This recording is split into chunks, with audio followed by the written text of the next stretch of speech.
Esto es lo que pienso sobre la inversión en dividendos. Y es que lo primero que debes considerar al invertir es que es importante enfocarse en ambos componentes, es decir, dividendos y apreciación de capital, es decir, compro algo hoy y mañana ese valor aumenta, vale más, también es un ingreso, también es un componente de retorno.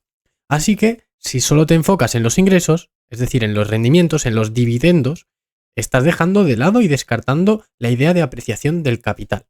Estás alimentando solo tus ingresos visibles, pero no lo que vamos a decir entre comillas, ¿vale? Invisibles.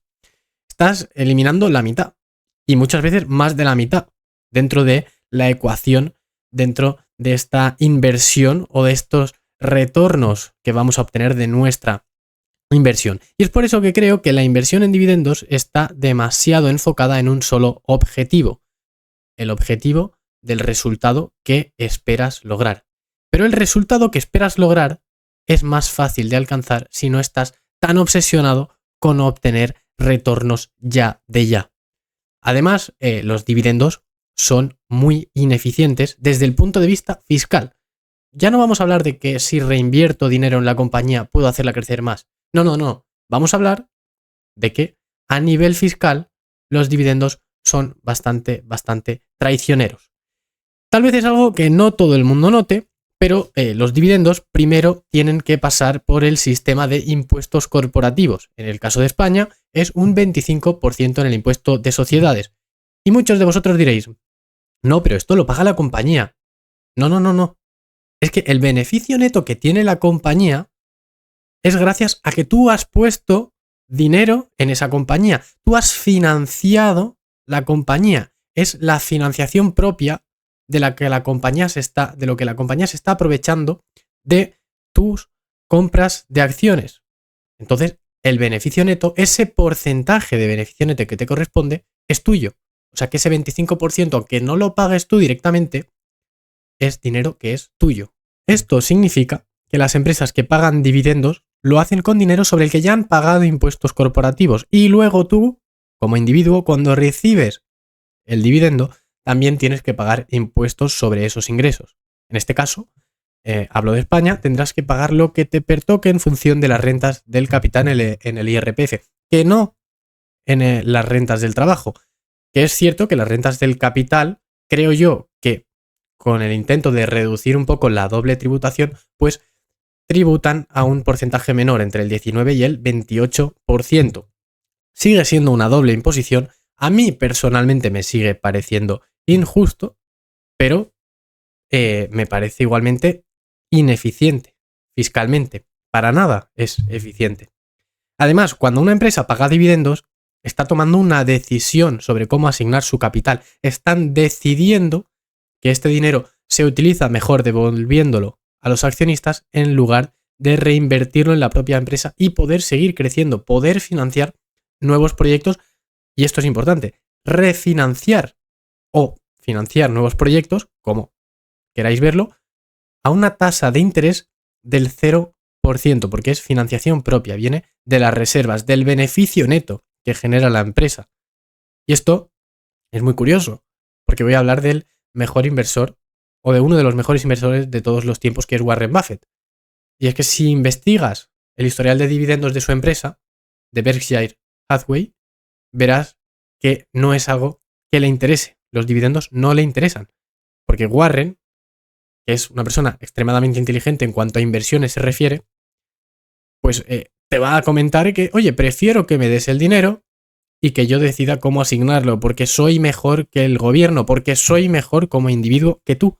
Prefiero quedarme con este dinero para propósitos específicos, para proyectos específicos de mi empresa, porque voy a generar más dinero como tú. Soy el mejor inversor de todos los tiempos. Así que eso es lo que diría Warren Buffett, ¿no? Un gran ejemplo también es Apple. Y es que durante 1987 y 1995 Apple empezó a pagar dividendos y durante este tiempo las acciones subieron aproximadamente un 9,63% anualmente. No está mal, ¿verdad? Pero claro, Apple en esos momentos, entre el 87 y el 95, atravesaba por problemas financieros. Y es que en 1997 es muy interesante porque Apple suspende los dividendos. y no los reanuda hasta 2012. Estoy hablando de la era de Steve Jobs.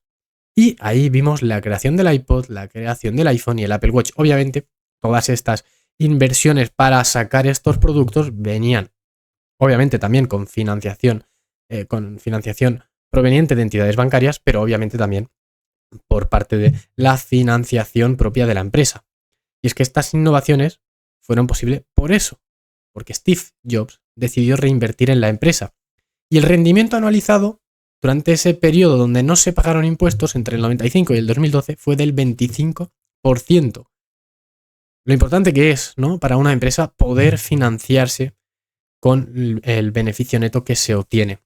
Sobre todo cuando hablamos de empresas tecnológicas, ¿no? No voy a decir startups, empresas tecnológicas ya asentadas, pero startups, obviamente, pues muchísimo más. Y es que cuando Apple volvió a reinstalar los dividendos después de la muerte de Steve Jobs, fue una señal de que la empresa ya estaba madura, ya no necesita tanto dinero para innovar. Apple, como estaba comentando ahora, ya tiene una posición privilegiada en el mercado. Y lo mismo pasó con Microsoft. Cuando empezaron a pagar dividendos, significó pues, que ya habían alcanzado un punto donde tenían un prestigio suficiente y tenían el suficiente dinero, es decir, tenían mucho más dinero, mejor dicho, del que sabían cómo usar para crecer. Y otra cosa es considerar es que los dividendos también pueden ser poco fiables. Es que una empresa puede decidir en cualquier momento dejar de pagar dividendos. Si tú estás dependiendo de ellos para vivir, para tus ingresos, te puede causar problemas, ¿no? Que una empresa pues decida retener ese beneficio, ¿no? Y es que desde 1973 hasta 2021 vamos a comparar las empresas que pagan dividendos en el SP500 frente a las que no. Pues las que tenían dividendos tuvieron un rendimiento anualizado de 9,6% y las otras un 11%. El rendimiento del índice general fue del 11%. Es decir, que las empresas que proporcionan dividendos están con un rendimiento por debajo y es obvio, ¿no? Porque tienes menos dinero para invertir en proyectos que puedan ser top, proyectos que puedan llegar lejos. Así que esto demuestra que las empresas que no pagan dividendos tuvieron rendimientos mayores para poder elevar el promedio, ¿no?, hasta el 11%. Y no es que esté en contra de la inversión en dividendos. Si estás cerca, por ejemplo, de la jubilación, si ya tienes diferentes negocios o ya tienes un negocio que te está dando bastante cash flow, pero te falta un poquito para acabar de pulir tus gastos, te falta un poquito porque quieres tener un poquito más, porque quieres ese dinero para algo en específico, pues me parece bien. Es una estrategia útil. Pero si tienes 20 años y no estás tampoco invirtiendo mucho y lo poco que inviertes lo inviertes en dividendos, igual no estás en la mejor etapa para invertir en dividendos. Estarás, yo creo, ¿no?, en la etapa de construir riqueza. Enfocarte en dividendos demasiado pronto te puede hacer perder importantes oportunidades. Así que, ya lo sabes, los dividendos están bien.